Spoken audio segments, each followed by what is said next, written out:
Olá, estimados irmãos, em nome do nosso amado e Salvador Jesus, vamos dar continuidade aos estudos dessa lição, ou seja, a última lição desse trimestre, o fim profetizado, que é aqui o tema principal. E nessa segunda-feira vamos falar sobre a segunda vinda de Cristo, ou a segunda vinda, né, que é ali o tema desse segundo tópico. Pergunta A. Como o Apocalipse descreve a segunda vinda de Cristo? Então, eis que vem com as nuvens, todo olho verá, até mesmo até mesmo os que os ultrapassaram, e todas as tribos da terra se lamentarão sobre ele. Sim, amém.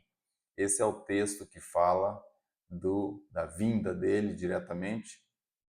E é interessante notar que até mesmo que os ultrapassaram, aqueles que estiverem envolvidos diretamente em sua morte, também vão estar ali presentes. Então aqui envolve a ressurreição parcial, que é onde vai ser ressuscitado de 1854 para cá, todos que morreram fiéis na fé do terceiro anjo, da tríplice mensagem angélica, do terceiro anjo, da tríplice mensagem angélica, é isso, e vão ser ressuscitados para juntar-se ao restante dos 144 mil que vai estar vivo. E junto com essa ressurreição vai ser também chamado por Deus, essa ressurreição é por Deus, aqueles que envolveram-se diretamente na morte de Cristo e tiveram ali um envolvimento direto, vai ser ressuscitado também nessa altura. Então, essa é a ressurreição parcial, é a primeira ressurreição que vai haver, inclusivamente antes da volta de Jesus. E essa ressurreição é a voz de Deus. Então eu chamo aqui a atenção, já aconteceu algumas vezes num funeral, eu ouvi o irmão orar, falando para um dos nossos que estão ali esperando a volta de Jesus, que na ressurreição, quando Jesus vier e ressuscitar, né? Mas na verdade nós que somos crentes e conhecemos a tríplice mensagem angélica, estamos estudando, somos adventistas, né? Nós vamos ser ressuscitados à voz de Deus. Então, o correto, quando você vai falar sobre alguém que está ali dormindo, né, que agora vai aguardar a volta de Jesus, vai ser ressuscitado à voz de Deus, não à voz de Jesus. Jesus vai ressuscitar a grande multidão. Então, devemos ter esse pormenor em conta. Mas o fato é que aqui todo olho vai ver a volta de Jesus e até mesmo aqueles que o traspassaram, aqueles que tiveram envolvido na sua morte, vai ser ressuscitado por Deus antes de Jesus voltar para estar de pé naquele dia para ver ele vindo, né? E Apocalipse 6 ainda traz mais detalhe. Os reis da terra, os grandes, os ricos, os tribunos, os poderosos, e todo servo, todo livre, esconderam nas cavernas e nas rochas das montanhas e diziam aos montes e seus rochedos: Caí sobre nós e escondeis o rosto daquele que está sentado sobre o trono e da ira do Cordeiro, porque é vindo o grande dia da sua ira, quem poderá subsistir? Então o profeta, quando viu o cenário daquela época, viu as pessoas que não foram fiéis, eles vão ser incapazes de ter uma apreciação, de ver, de olhar, de ter um momento de deslumbre, não vai ser possível, infelizmente vão estar apavorados e vão querer agora que até as rochas lhe caiam por cima para poder esconder da face do Filho de Deus. Pena Inspirada, primeiro escrito, página 15 e 16, diz o seguinte: Logo nosso olhar foi atraído para o oriente, pois tinha aparecido uma pequena nuvem escura, quase da metade do tamanho da mão de um ser humano, que todos nós sabíamos ser o sinal do Filho do Homem. Todos contemplamos a nuvem em solene silêncio, enquanto ela se aproximava e ficava mais clara, gloriosa e ainda mais gloriosa, até se tornar uma grande nuvem branca. A parte inferior se parecia com fogo, um arco-íris cobria enquanto milhares de anjos a rodeavam, cantando um adorável cântico. E o Filho do Homem estava sentado no alto da nuvem. Seus cabelos eram brancos e encaracolados e caíam sobre os ombros. Além disso, havia muitas coroas sobre a sua cabeça. Seus pés tinham aparência de fogo. Havia uma foice afiada em sua mão direita e na esquerda uma trombeta de prata. Seus olhos eram como chama de fogo que examinavam profundamente os seus filhos. Em seguida, todos os rostos ficaram pálidos, mas o daqueles a quem Deus tinha rejeitado ficaram escurecidos. A seguir, todos nós clamamos: quem poderá subsistir Será que minhas vestes estão impecáveis? Nesse momento, os anjos pararam de cantar e houve um período de terrível silêncio, após o qual Jesus disse: Aqueles que têm mãos limpas e coração puro poderão subsistir, pois minha graça é suficiente para vocês. Com isso, nosso rosto iluminou e alegria encheu cada coração. Os anjos tocaram uma nota mais alta e cantaram novamente, enquanto a nuvem se aproximava cada vez mais da terra. É um cenário maravilhoso, é um cenário totalmente inimaginável para nós. Mas é algo muito solene e Jesus então está ali nas nuvens do céu. Eu chamo a atenção para um fator. O primeiro escrito foi escrito pela nossa irmã, profetisa Ellen White. E o que ela fala aqui? Nós. Ela se envolve nesse evento. Ela está presente nesse evento.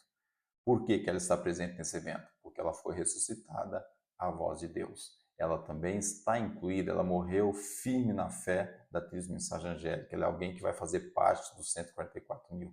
Então ela fala que ela se envolve nesse texto e muitos outros textos, testemunhos seletos e outros, ela se envolve dentro do evento porque ela estava lá de pé, ou seja, ela vai estar lá presente. Pergunta B. Nesse momento, o que os anjos farão? Então, relata o próprio Jesus. E ele enviará os seus anjos com rijo, clamor de trombetas, quais ajuntarão os seus escolhidos desde os quatro ventos de uma outra extremidade dos céus. Então, uma promessa que foi feita e que está por se cumprir. E ainda o apóstolo Paulo, escrevendo aos Timóteos, capítulo 4, diz: Porque o mesmo Senhor descerá do céu com alarido e com voz de arcanjo e com a trombeta de Deus. E os que morreram em Cristo ressuscitarão primeiro. Depois nós, o que ficarmos vivos, seremos arrebatados juntamente com eles nas nuvens e para encontrar o Senhor nos ares. Assim estaremos sempre com o Senhor. Então aqui diz que o Senhor vai descer do céu e os que morreram em Cristo vão ressuscitar primeiro. Grande Conflito, página 645. O pecado desfigurou e quase apagou a imagem divina, mas Cristo veio para restaurar o que havia perdido. Ele transformará o nosso corpo vil, modelando-o de acordo com seu glorioso corpo. A forma mortal, corrupta, desprovida de beleza e que havia sido profanada pelo pecado, torna-se perfeita, bela e imortal. Além disso, os anjos ajuntarão seus escolhidos desde os quatro ventos, de uma outra extremidade dos céus. Santos anjos levarão as criancinhas para os braços de suas mães. Amigos há muito tempo separados pela morte, se reúnem para nunca mais se separarem e com canto e alegria subirão juntos rumo à cidade de Deus. É lindo essa promessa, é maravilhoso. É pensar que imaginar uma mãe que perdeu um bebê, os filhos perderam os pais, o amigo separou, que foi, se perdeu, ou se perdeu, morreu. Ou seja, nesse momento todos se encontram. Daqui para frente não haverá mais pranto, nem dor, nem tristeza, nem lágrimas. Talvez lágrimas de alegria, mas não haverá choro de tristeza. Então, aqui está a promessa, confirmando a promessa bíblica sobre esse assunto. Pergunta C. Onde Satanás será colocado? Então, nós sabemos que o grande enganador agora vai ficar preso, vai ficar num local, vai ficar ali acorrentado de forma simbólica em algum lugar. Apocalipse 20, versículo 1 e 2. E vi descer do céu um anjo que tinha a chave do abismo e uma grande cadeia na sua mão. Ele prendeu o dragão e a antiga serpente, que é o diabo e Satanás, e amarrou-o por 1000 anos. Vamos ver aqui o grande conflito 659. Aqui será o lado de Satanás e dos anjos maus por 1000 anos. Limitado à terra, ele não terá acesso a outro mundo para tentar e atormentar aqueles que jamais caíram. É uma cadeia simbólica, ou seja, esse mundo tornou-se sua prisão. Só que é ele com os anjos dele, mais ninguém, mais nada. Realmente está tudo morto, não há mais nada aqui que ele possa tentar, que ele possa fazer, a não ser estar brigando entre eles. Portanto, não há nada que eles possam fazer, realmente eles estão aqui presos nessa terra. Então, estamos a falar aqui da segunda vinda de Cristo. Queria fazer um pequeno resumo, que esse tópico, ao meu ver, ficou, de certa forma, pequeno. Cadeia de acontecimentos. Então, vem as pragas, termina as pragas, e, de repente, o está feito é colocado, o número 144 mil é alcançado, todas as almas é alcançada pelo Evangelho, ide por todo mundo, pregar o Evangelho a toda criatura, e quando o Evangelho do reino será alcançado, então virá o fim, portanto. Então, é alcançada a última alma, o está feito é falado, depois o próprio Deus diz o outro está feito, primeiro é Jesus, né, na sua intercessão, depois Deus, e por fim, a volta de Jesus. Na volta de Jesus, um pouco antes, Deus chama todos que morreram fiéis na trilha de mensagem angélica para formar o número de 144 mil, que eles vão estar todos de pé, à espera da volta de Jesus, e também aqueles que os traspassaram, aqueles que tiveram envolvimento diretamente na morte de Jesus.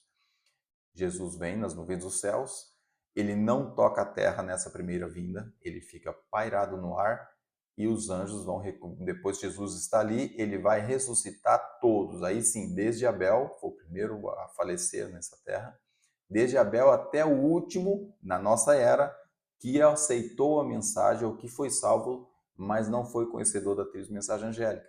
Há que lembrar que na nossa era, de 1854 para cá, muitos vão ser salvos na sua fé, vão ser salvos na sua sinceridade, mas não alcançaram, às vezes, a guarda do sábado, não alcançaram outros princípios que a luz chegou depois.